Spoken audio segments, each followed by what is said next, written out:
আসসালামু আলাইকুম বন্ধুরা। আমি এশারুল ইসলাম আপনাদেরকে ওয়েলকাম করছি life of Esharul Islam Facebook page এবং একই নামে ইউটিউব চ্যানেল থেকে। আজ আমি আপনাদের সাথে শুধু বাইকের গল্প নয়, বরং আমাদের চারপাশের রাস্তা, মানুষ আর জীবনের কিছু সত্য ঘটনা শেয়ার করব। তাহলে চলুন রাস্তায় নামা যাক। আমরা যখন মোটরসাইকেল নিয়ে বের হই তখন শুধু হ্যান্ডেল ধরি না, জীবনেরও হ্যান্ডেল ধরি। বাংলাদেশের রাস্তায় একদিকে ট্রাফিক, অন্যদিকে মানুষ হঠাৎ রাস্তা পার হচ্ছে, এমন দৃশ্য প্রতিনিয়তই আমরা দেখতে পাই। সবচেয়ে বড় কথা হলো, এখানে বাইক চালাতে গেলে আমাদের শুধু নিজের না, অন্যের জীবনকেও নিরাপদ রাখতে হয় এবং রাখার কথা মাথায় রাখতে হয়। একটা ছোট ভুল, যেন হেলমেট না পরা, হঠাৎ স্পিড বাড়ানো, এগুলো জীবনের সবচেয়ে বড় ভুল হয়ে যেতে পারে যে কোনো মুহূর্তে। তাই বন্ধুরা, রাস্তায় নামার আগে মনে রাখতে হবে, স্পিড আনন্দ দিতে পারে কিন্তু নিরাপত্তায় জীবন বাঁচায়। কিছুদিন আগে আমি বাইক চালাচ্ছিলাম, সামনে দেখলাম এক ভদ্রলোকের বাইক রাস্তার মাঝে বন্ধ হয়ে গেছে। সব গাড়ি হর্ন দিচ্ছে, রাগ করছে, কিন্তু কেউ সাহায্য করছিল না। আমি থেমে গিয়ে তাকে একটু ঠেলে সাইডে নিয়ে গেলাম। ভদ্রলোক এত খুশি হলেন যেন পৃথিবীর সবচেয়ে বড় উপহার আমি তাকে দিয়েছি।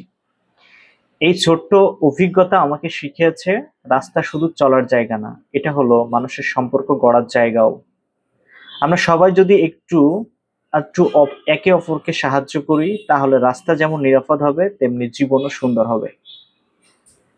শিক্ষণীয় কথার মধ্যে এখান থেকে আমরা একটা ধারণা নিতে পারি বা একটা শিক্ষা নিতে পারি। আমাদের দেশের অনেকেই ভাবে হেলমেট শুধু পুলিশের ভয়ে পড়তে হয়, কিন্তু সত্যি কথা হলো, একটা হেলমেট আপনার পরিবারের চোখের পানি বাঁচাতে পারে। রাস্তায় আপনি কতটা সচেতন, সেটা আপনার শিক্ষার প্রমাণও দিতে পারে। মনে রাখবেন, গাড়ি, বাইক অথবা বাস, সবাই যদি নিয়ম মেনে চলে, তাহলে দুর্ঘটনা অনেক অংশেই কমে যাবে। আর রাস্তায় নিয়ম মানা অথবা না মানা শুধুই আইন মানা নয়। আর রাস্তার নিয়ম মানা মানে শুধু আইন মানা নয়, এটা মানুষের প্রতি দায়বদ্ধতাও। বন্ধুরা, জীবন একটাই। আমরা সবাই চাই সুন্দরভাবে বাঁচতে, পরিবারকে সময় দিতে। তাই আসুন রাস্তায় একটু ধৈর্য ধরি, অন্যকে সহযোগিতা করি আর নিজের নিরাপত্তাকে সবার আগে রাখি। আমরা এই কথাটা অবশ্যই জানি যে কিছু কিছু ক্ষেত্রে, কিছু কিছু সময় সময়ের থেকে জীবনের মূল্য অনেক বেশি। অথবা আমরা অনেক সময় দেখি যে সময় বাঁচাতে যে জীবন দিয়ে দিই, যেটা একেবারেই কাম্য না। অবশ্যই আমাদের কাছে হচ্ছে সময় গুরুত্বপূর্ণ, কিন্তু সময়ের থেকে সময় আপনি বাঁচিয়ে যে কাজটা করবেন, সময়টাকে আপনি যেখানে ইনভেস্ট করবেন, সেইটাই যদি না থাকে, অর্থাৎ আপনার জীবনই যদি না থাকে, আপনি সময় কি করবেন? এই জন্য কিছু কিছু ক্ষেত্রে অবশ্যই আপনাকে মাথায় রেখে রাস্তাটাই চলাফেরা করা বা আপনার সময়ের দিকে গুরুত্ব দিতে যেয়ে নিজের জীবনকে বিসর্জন না দেয়া। অবশ্যই আমরা মাঝে মধ্যে বেশ কিছু ট্রাক বা বাস বা অন্যান্য যানবাহনের পিছনে লেখা দেখে আমাকে চাপ দিবেন না, আমি হচ্ছে প্রতিবন্ধী, আমাকে সজোরে আঘাত করবেন না, আপনার সন্তানকে স্কুলে পাঠান, আপনার সন্তানকে মাদ্রাসায় দেন, তারপরে এরকম বিভিন্ন নীতি নৈতিকতামূলক কথা লেখা থাকে। এটাও লেখা থাকে যে হচ্ছে একেবারে বাড়ি না ফেরার থেকে ধীরে ফেরা বা দেরিতে ফেরা অনেক উত্তম।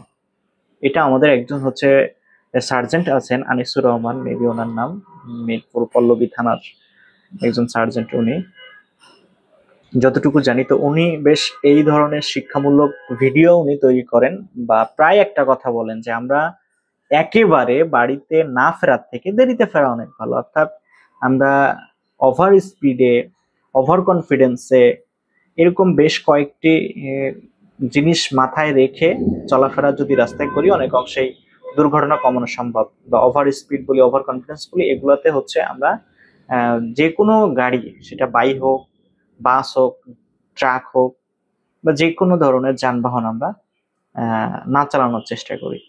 এবং আমরা আমাদের পরিবারের কথা মাথায় রাখি এবং ছোটখাটো রাস্তার মধ্যে যে কোনো দুর্ঘটনায় শিকার হওয়া ব্যক্তিদেরকে সাধ্যমতো সহযোগিতা করার চেষ্টা করি। দেখা যাবে যে আমাদের একটু সামান্য সহযোগিতা যদি একজনের জীবন বাঁচাতে সক্ষম হয়, তাহলে তো এটা অনেক অংশেই ভালো।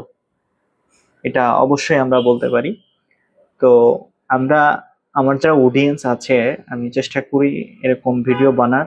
যদিও আমি হাই কোয়ালিটির ভিডিও বানাতে পারছি না বা পারি না, এর জন্য ক্ষমা প্রার্থী। আমার যারা দর্শক আছেন, ইনশাল্লাহ আগামীতে ডে বাই ডে আমি চেষ্টা করব ইনক্রিজ করার জন্য।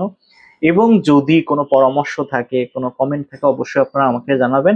আমি আপনাদের মতামতকে শ্রদ্ধা করে সম্মান করে ইনশাল্লাহ আরো ইমপ্রুভ করার চেষ্টা করব। আজকে এই পর্যন্তই। সর্বশেষ একটা কথা হচ্ছে, আপনারা আমার চ্যানেলটিকে সাবস্ক্রাইব করবেন, অবশ্যই একটা লাইক দিয়ে যাবেন। এবং আপনারা কোন ধরনের ভিডিও পছন্দ করছেন বা কোন জায়গার ভিডিও চাচ্ছেন, মানে কি ধরনের আপনাদের পক্ষ থেকে পরামর্শ আছে, অবশ্যই জানাবেন। আপনাদের সুস্বাস্থ্য কামনা করে সকলে সুস্থ থাকুন, ভালো থাকুন। আজকে এ পর্যন্তই। আসসালামু আলাইকুম ওয়া রাহমাতুল্লাহ।